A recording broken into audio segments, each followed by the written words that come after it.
Good morning, members Garrett and Holmes, staff and guests. The lobbies are open and the recording has begun. Thank you. We will begin. Jim is excused today, so we will begin board caucus this morning with the legislative update. Mark, I know you are anxious. We have how much time left now? 19 days. We're under 20 days. It's feeling good. Well, good morning, members Garrett and Holmes. It's day 86, so 19 to go. Definitely feels like the home stretch. And today is a big day. It's the fiscal cutoff in the opposite house, so another kind of opportunity for bills to fall by the wayside. Following today's long executive sessions in the fiscal committees, appropriations in the House, and Ways and Means in the Senate, we'll get back to floor action for a while. So the legislature has another 8 days before the next cutoff, which comes on April 16th. So we're already done with the policy committees, and even the fiscal committees will be off for a while. So we'll be following what makes it to the floor and then off the floor. So kind of hurry up and wait time right now. The good news is that our first agency request bill, House Bill 1341, which allows data sharing to ensure that the medical cannabis excise tax exemption is working properly, passed the Senate on Friday last week and is off to Governor Ferguson's desk. Our second agency request bill, 1698, on mask permits and some alcohol cleanup language, is now on the floor calendar in the Senate. So hopefully that will go and be passed soon as well. Some of the bills we've been tracking are scheduled for exec soon in those fiscal committees. I think a good example that we've been talking about a lot this session is House Bill 1515 on expanded alcohol service and the World Cup fan zones and all of that stuff. It keeps getting amended. It seems like it's picked up amendments at every stage of the process. So there's now a lot of focus on the fiscal note and how the changes impact our licensing and enforcement divisions. Another bill that's seen a lot of changes and may continue to is Senate Bill 5786. So this is the one that raises our license and permit fees. You may remember the House version 2035. The original bill was just an across the board, all of our fees for permits, endorsements, licenses just went up by 50%. And I think the House version still does that. The Senate wanted to be a little more nuanced with those fee increases. But, every time some go up more than others, you create winners and losers. And then, of course, both of those groups have lobbyists and stakeholders that scream about it. So I do think more changes could be forthcoming, but it's difficult when if you raise one more than another, then somebody feels like their ox is getting gored. They're not in the fiscal committees, but two big cannabis bills, the retail advertising one that we've talked about for the last several years, which this year is Senate Bill 5206, and management agreements, which is Senate Bill 5403, are in rules. For an industry that is often at odds with itself, I think it's notable that both are largely supported by all facets of the industry. And so I think they should pass at some point. Very notable that public health kind of gave its blessing on the latest version of that retail advertising bill. I think that's something that would have been unthinkable last session, but it's good to see. I think a little bit of compromise and everyone's more or less happy. They've moved your nomination, Member Holmes, to the floor, not Chair Volendroff's as of yet, so we'll make some calls on that. I don't think there's anything too concerning there, but the legislature has only pulled a fraction of the gubernatorial appointments to the floor at this point. And again, without committee work and a lot of long days on the floor, I'd expect them to add more appointments over the next week.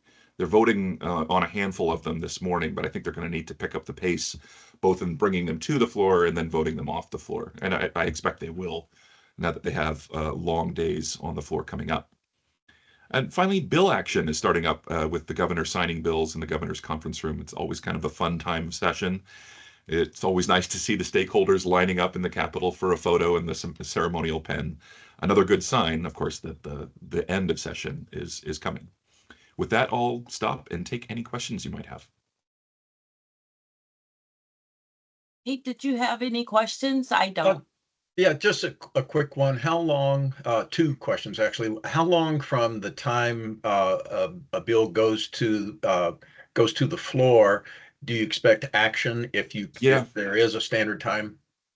There's kind of not. It's a great question. And oftentimes it'll be very quick. We saw with our first bill, 1341, it took a while. It took maybe a little bit longer than I would have expected.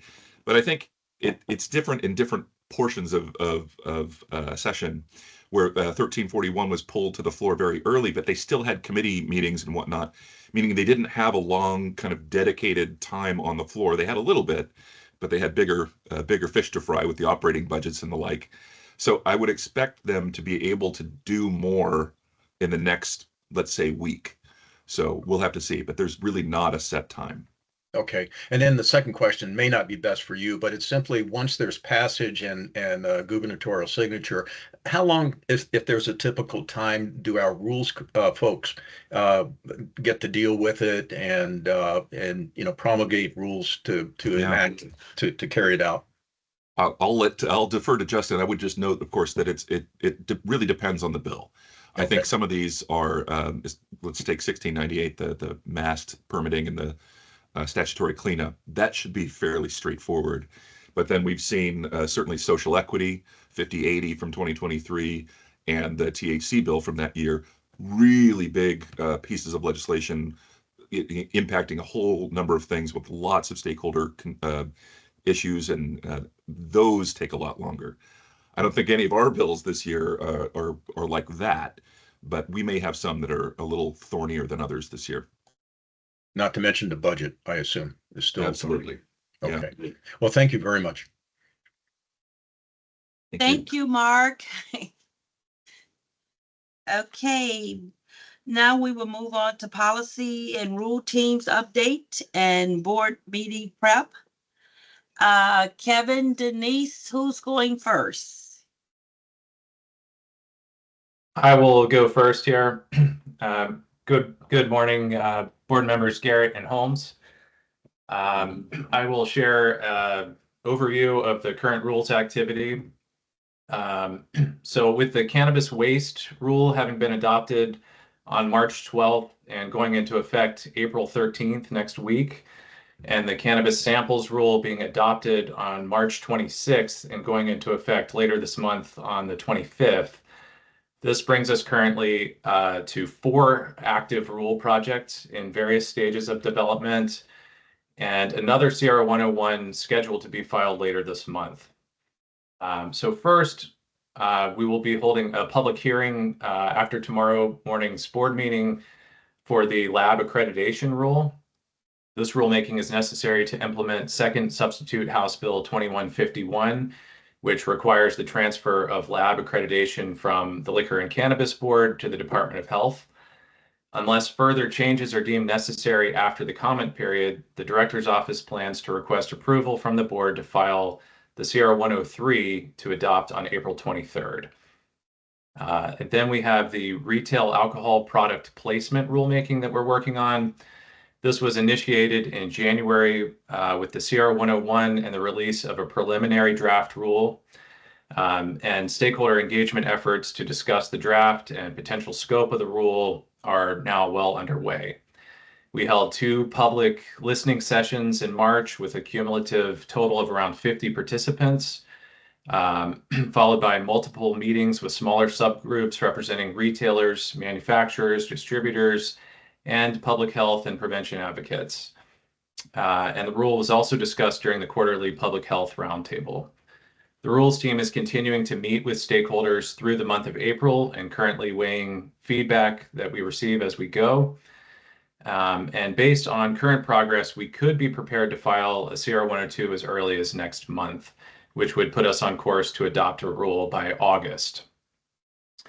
Then we have the minors on premises rulemaking, which was initiated early last year in response to a petition that we received asking us to permanently extend temporary allowances made during COVID that permit children and grandchildren of non-retail licensees to be present on the premises if supervised and other conditions are met.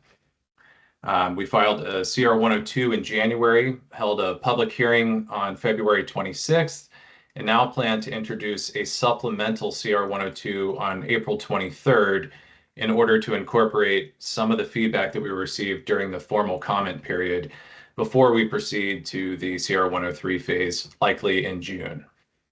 And then we have the acceptable forms of ID rulemaking that we're working on. This began in October of last year.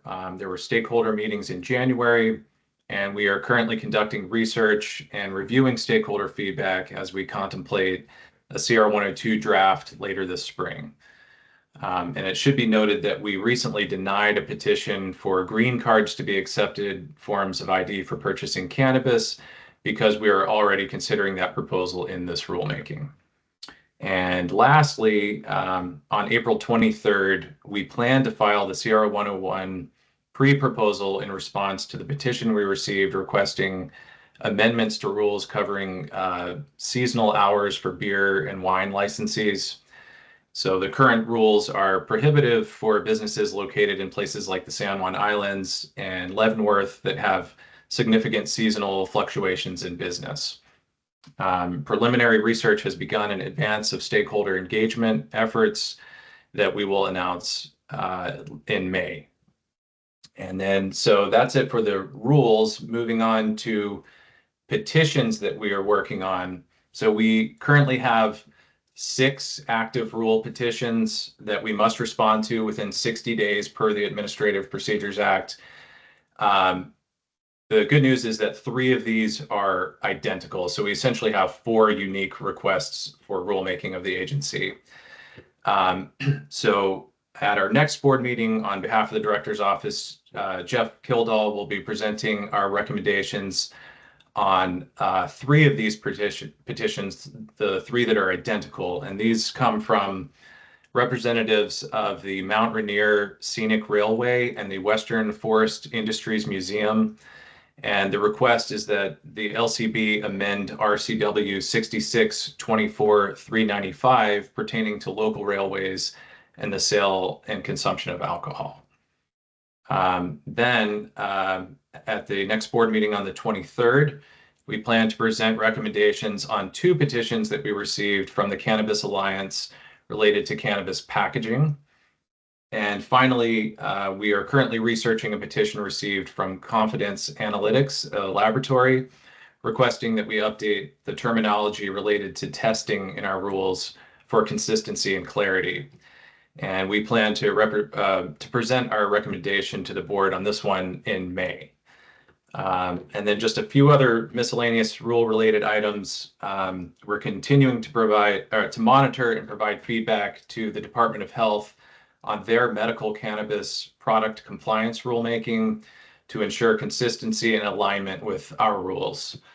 And to that end, we have provided feedback to a preliminary draft that they published last month, and we are continuing a dialogue with them as they work towards a CR 102 draft.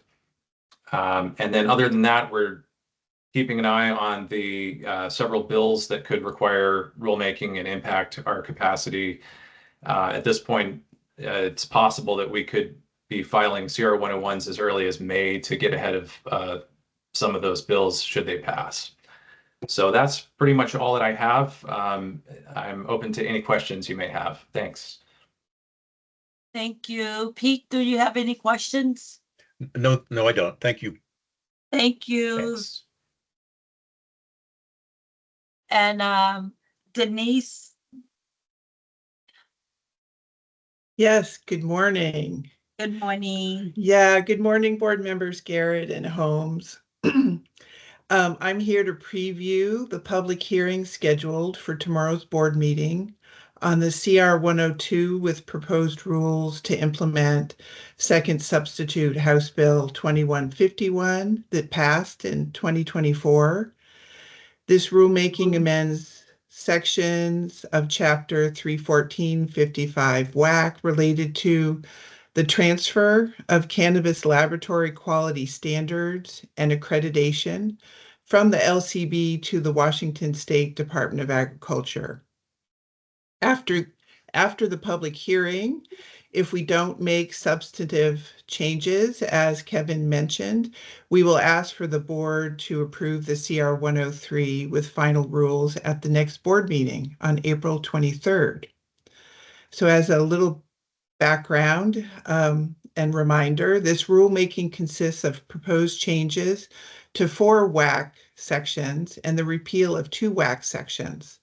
The proposed rules make several changes that include removing references to LCB accreditation activities and requirements and adding references to Department of Agriculture's laboratory quality standards and laboratory accreditation rules that took effect last year.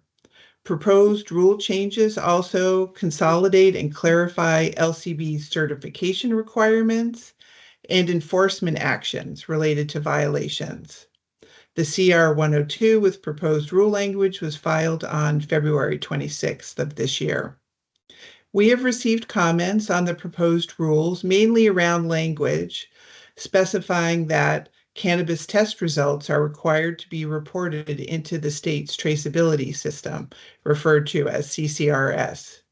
This requirement to report test results into CCRS is an existing requirement under WAC 314-55102. Because of the nature of tomorrow's public hearing, I'm not going to be able to answer any questions that may come up during the hearing itself tomorrow, but I may be able to answer questions after the hearing has concluded. And of course, I'm happy to answer any questions that you might have now. Thank you. Thank you. Pete, did you have any questions? No, not at this time. Okay. Thank you, Denise. We'll see you tomorrow. And with that, we'll go to board member and executive assistant report. Gretchen, did you have anything? Nothing today, Member Garrett. Thank you. Okay. Pete, did you have anything? Nothing. Thank you very much. All righty. And I don't have anything. And with that, board caucus for Tuesday, April the 8th is now adjourned. See you all tomorrow.